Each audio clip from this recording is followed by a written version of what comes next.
Olá, meus amigos, minhas amigas.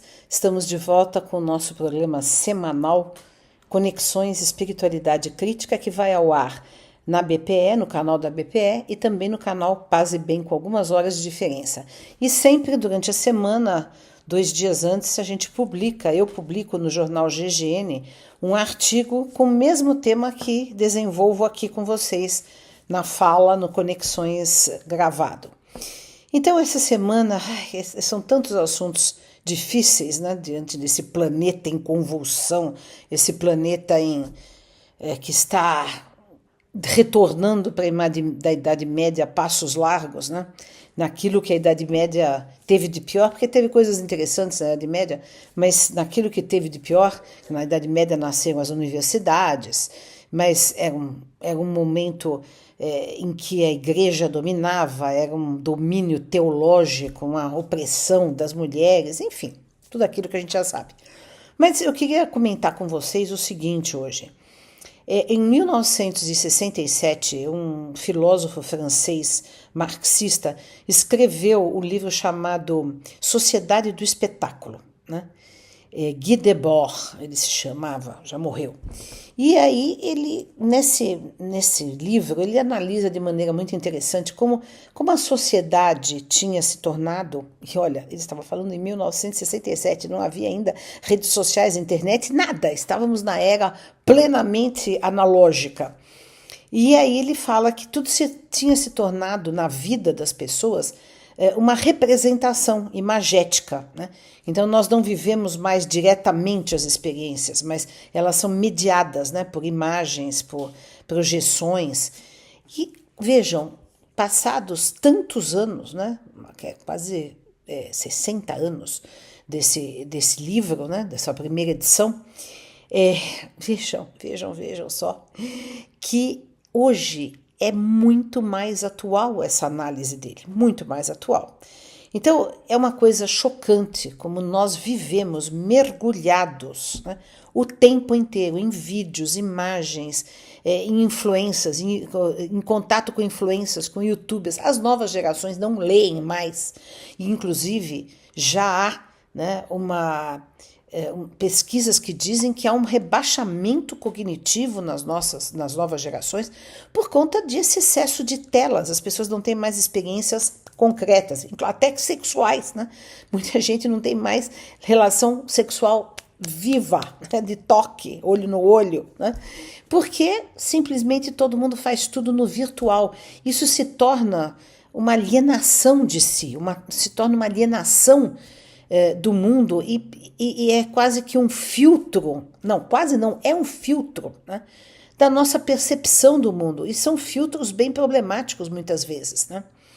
E aí, pensando sobre tudo isso, eu estava refletindo, essas últimas semanas nós vivemos mergulhados, né, em imagens chocantes, a cada Instagram que você abre, Facebook que você abre, eu TikTok não frequento, mas deve ser a mesma coisa. Para mim é até pior, porque é com a rapidez que passam aqueles vídeos tão rápidos, né?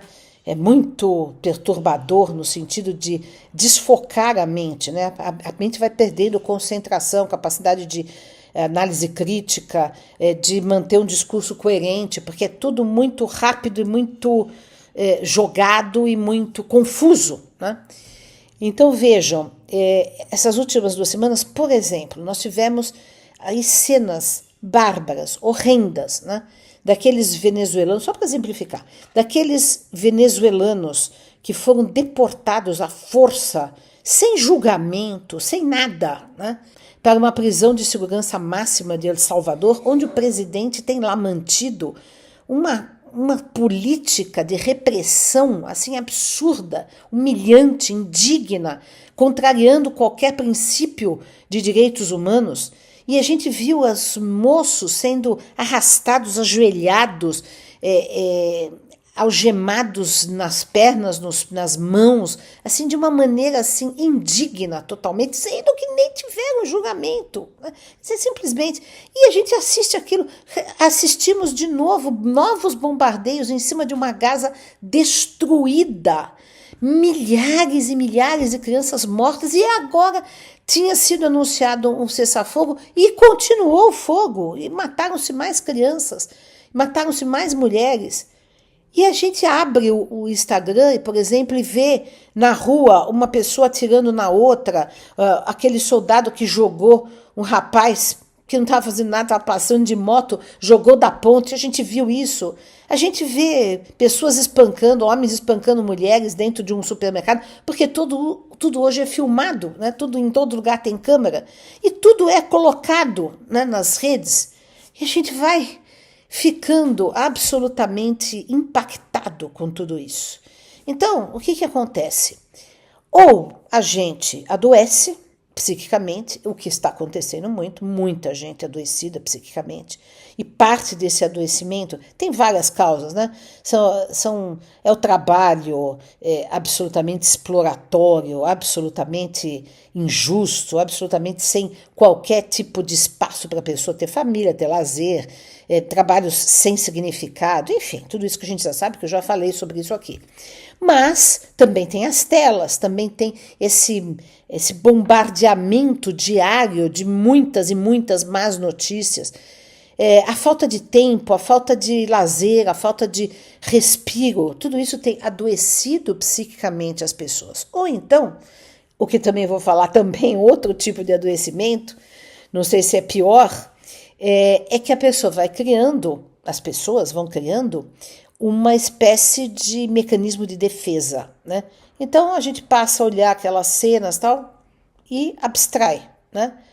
Aquilo não mexe mais com a gente, porque a gente já se acostumou, normalizou, naturalizou a violência, a opressão, os assassinatos, as pessoas morrendo nas favelas, sendo baleadas, enfim, as guerras, tudo isso vai se tornando, né, algo que nos faz indiferentes. E aí isso também faz parte de um projeto, né, de um projeto muito bem arquitetado, porque aí a nossa resistência e a nossa capacidade de mudar o mundo e de até acreditar que seja possível mudar o mundo, acreditar na humanidade, vai decaindo, porque a gente vê tanta violência, tanta coisa, todos os dias, toda hora, né?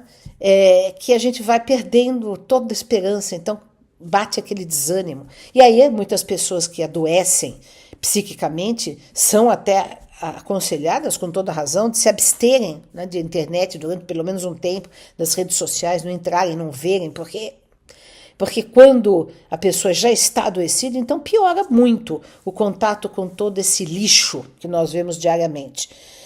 Então, aí algumas pessoas dizem o seguinte, a gente tem que alternar, olha só, já ouvi isso, a gente tem que alternar, então ver 3, 4 notícias e ver 3, 4 videozinhos que está cheio na internet sobre gatinhos, sobre cachorro, sobre animais, sobre um pinguim que atravessa o oceano para ver um benfeitor.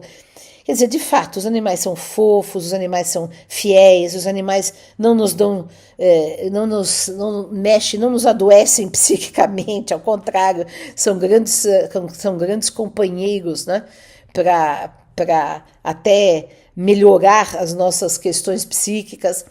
E aí muita gente hoje acha que é melhor a gente conviver com animais do que conviver com seres humanos. Bom, acontece o seguinte, por que isso? Né? Porque os animais, eles são seres que não têm livre-arbítrio. Né? Então eles obedecem ao instinto. O instinto é a presença de Deus neles. Então a imanência divina, que também está no ser humano, mas está soterrada lá em cima de muitas pulsões de morte, muitas paixões, muitos vícios, etc. Está soterrado, mas existe lá. Por isso a gente pode, sim, reviver e confiar e trabalhar para despertar essa essência divina. Mas nos animais, não. Ela está lá intacta, porque eles não têm o poder de escolha entre o bem e o mal. Eles seguem o seu instinto. E o instinto é bom, né? Eles só matam para comer. Você nunca viu um animal torturar alguém. Você nunca viu um animal espancar alguém, né? Enfim, né? Matar, assassinar sem sentido para roubar, enfim. Então, vejam que o que ocorre é isso, mas eu tenho para mim, né, que pelo menos assim creio, que o ser humano também tem essa imanência divina dentro de si, mas nós seres humanos, ao contrário dos animais, nós os seres humanos estamos no reino do livre-arbítrio, né, ao passo que os animais não, né? Então, por isso que esse livre-arbítrio ainda é tão mal usado, tão manipulado, tão contaminado por nossas ambições, paixões, nossas pulsões de morte. E aí, haja terapia, haja educação, haja espiritualidade, haja transformação individual e coletiva, para que nós possamos, né, vencer, né, virar a página da história, porque de fato está difícil, né? E assim, diante de toda essa enxurrada de más notícias, vamos procurar nos abster um pouco, né? Vamos procurar antídotos, como eu sempre falo, que os antídotos são afetos vivos de toque e não afetos só à distância pelo WhatsApp ou pelas telas, né? Ou pelas redes sociais.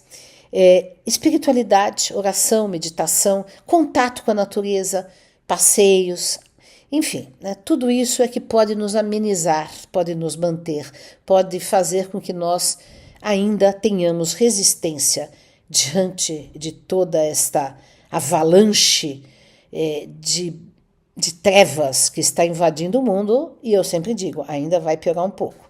Mas não percamos a esperança, porque depois, além do túnel, haverá luz. Ficamos por aqui. Um grande abraço a todos e todas.